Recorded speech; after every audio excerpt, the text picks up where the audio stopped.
Sang petani sayur berdagang dengan Allah. Seorang petani di Cipanas, Cianjur, Jawa Barat, mengurus lahan pertaniannya yang ditanami sayuran kangkung cabut, bayam, caisim, dan sawi putih selama berbulan-bulan, menggarap lahan, menyemai bibit, dan memupuk serta merawatnya hingga panen. Telah diperhitungkan waktu panen saat Ramadan menjelang Lebaran, karena biasanya pengalaman tahun-tahun sebelumnya sayuran dihargai lebih tinggi. Qadarullah, terjadi pandemi, hati petani resah, setiap hari mencari informasi tentang perkembangan kondisi, dan ternyata berhembus kabar bahwa pemerintah melakukan pencegahan penyebaran dengan melaksanakan pembatasan sosial berskala besar atau PSBB. Petani ini adalah salah satu supplier sayuran ke pasar induk di Jakarta. Namun dengan PSBB tak ada lagi aktivitas jual beli ke sana. Hatinya semakin gundah. Terbayang panen kali ini tak bisa dijual sesuai ekspektasi. Tengkulak berkeliaran, menawarkan solusi, membeli semua hasil panen namun dengan harga murah. Kami cuma mau bantu aja, sebenarnya belum tahu juga mau jual kemana.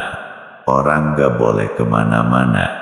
Yaitu sih terserah, kalau mau jual silahkan, kalau gak mau ya gak apa-apa, kita kasihan aja, sayuran gak dipanen kan sayang, bujuk Tengkulak menekan harga. Petani bimbang, harga beli Tengkulak gak masuk akal, seandainya setara dengan modal pun sudah rugi tenaga dan waktu, apalagi ini di bawah modal. Ruginya banyak. Teman-teman petani ini banyak juga yang akhirnya menjual ke Tengkulak. Tuh si Acep juga jualnya ke saya, daripada udah dipetik dibawa ke Jakarta, di jalan nanti disuruh puter balik, rugi ongkos rugi tenaga, mau dikemanain entar sayurannya. Ujar Tengkulak. Petani memilih bersabar. Nanti saya diskusi dulu sama orang rumah. Petani berdiplomasi. Ya, terserah, jangan lama-lama ya. Entar keburu kehabisan duit saya sama yang lain. Tengkulak pakai jurus pamungkas. Ditunggu sampai seminggu sebelum Lebaran aja, pas siapa tahu ada perubahan peraturan, nasihat istrinya. Tiba sepekan sebelum hari raya, keadaan tak kunjung membaik, harga sayur jungkir balik. Betapa sedihnya petani. Selepas salat subuh, ia pergi ke kebun. Sepanjang jalan ia terus bersolawat. Tiba di kebun, ia lepaskan pandangan ke hamparan sayur yang subur, segar dan menghijau. Butiran air mata menetes membasahi pipinya, disentuhnya daun-daun sawi itu lembut seraya berdoa kepada Allah Subhanahu wa Ta'ala. Ya Allah, Engkau menjadi saksi hamba sudah maksimal ikhtiar, mohon berikan hamba ampunan dan rahmat-Mu, jika sekira dosa-dosa hamba menjadi penghalang datangnya rezeki-Mu. Ampunilah hamba-Mu ini ya Allah, berikanlah kami rahmat-Mu petunjuk agar kami tak salah langkah. Ya Allah, beri hamba kekuatan dan ketenangan menghadapi takdir ini. Hamba percaya tak ada yang sia-sia atas segala ciptaan. Doa petani pagi itu di antara pohon-pohon sayur. Lalu dilihatnya berita dari handphone, kabar tentang betapa banyak orang yang tak punya meski hanya untuk sekedar makan. Mereka tak mampu beli lauk atau sayur, padahal biasanya mungkin merekalah konsumen petani selama ini. Dan siapakah yang mampu menggerakkan hati, tangan dan langkah petani yang kemudian memiliki keyakinan untuk menjual semua sayuran itu hari ini?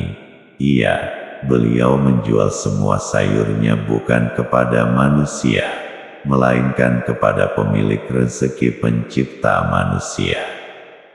Ditutupnya portal berita seketika itu juga, dan dengan mantap ia berkata, "Wahai Allah, aku akan jual semua sayuran ini kepadamu.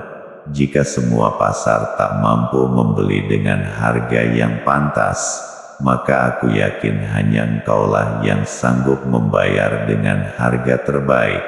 Akan aku panen semua sayuran ini dan aku akan antarkan pada makhluk-Mu yang membutuhkannya. Aku mohon ya Allah, terimalah amal kami," seru petani sambil berderai air mata. Matahari belum terlalu tinggi, ini Ramadan hari ke-26, besok hari ke-27, di waktu duha, diantarnya segerobak penuh sayur ke pesantren di sekitar tempat tinggal petani. "Ambillah, semua sayuran ini sudah dibayar, saya hanya diminta mengantarkannya ke sini," jawab petani ketika ditanya berapa harga semua sayur tersebut. Selanjutnya diantar ke rumah sakit, ke puskesmas, ke masjid, ke kampung pemulung, ke tetangga-tetangga yang mampu apalagi yang kurang mampu, ke rumah para asatid, sampai ke balai desa. Menjelang maghrib baru selesai prosesi kurir sayuran dikerjakan. Selepas salat maghrib dan berbuka, badan petani terasa amat kelelahan. Kakinya pegel-pegel, sakit semua. Namun entah bagaimana hatinya bahagia, tak ada sedih, tak ada khawatir, tak ada penyesalan atas kekonyolan yang ia kerjakan bersama keluarganya seharian ini. Sore itu entah ada berapa ratus perut yang terisi dengan menu sayuran yang sehat, dan setiap pemilik perut tersebut berdoa dan bersyukur kepada Allah. Doa mereka hampir sama, semoga Allah membalas kebaikan siapapun yang memberi sayuran ini dengan kebaikan dan keberkahan yang berlimpah. Barangkali itulah asbab ketenangan jiwa yang dirasakan petani. Tak ada serupiah pun yang ia bawa meski seluruh dagangannya habis terjual hari ini. Hingga keesokan harinya tiba-tiba seseorang menghubunginya via WhatsApp dari nomor yang tak ia kenal. "Pak Ade, saya Imron, kita belum pernah jumpa, tapi saya mendengar tentang Bapak dari Pak Kades tadi siang. Katanya Bapak panen sayur lalu dibagikan gratis ke warga. Kalau boleh saya ingin menitipkan infak. Kebetulan ini bulan Ramadan, mungkin tak banyak, namun semoga bermanfaat untuk membeli benih dan pupuk agar Bapak bisa tetap bertani setelah ini. Bisa saya minta nomor rekening Bapak?" Demikian isi pesan di WhatsApp yang diterima petani. "Kawan, jika ditaksir tengkulak seluruh kebun dihargai 1,5 juta. Padahal modalnya 3,5 juta rupiah. Panen diharapkan Pak Tani mendapat 5 juta rupiah. Namun karena dijual kepada Allah maka harganya diberi harga terbaik, dibayar 2 kali lipat yaitu menjadi 10 juta rupiah. Dan masih ada harapan balasan pahala surga, insya Allah." Ibarat petani, sebenarnya kita semua juga bisa memiliki peluang yang sama. Sungguh jual beli yang tak akan pernah menemukan kata rugi adalah berjual beli dengan Rabb kita Allah Subhanahu wa Ta'ala. Demikianlah kisah seorang petani yang berdagang dengan Allah. Semoga ada hikmah, pelajaran dan manfaat yang bisa diambil.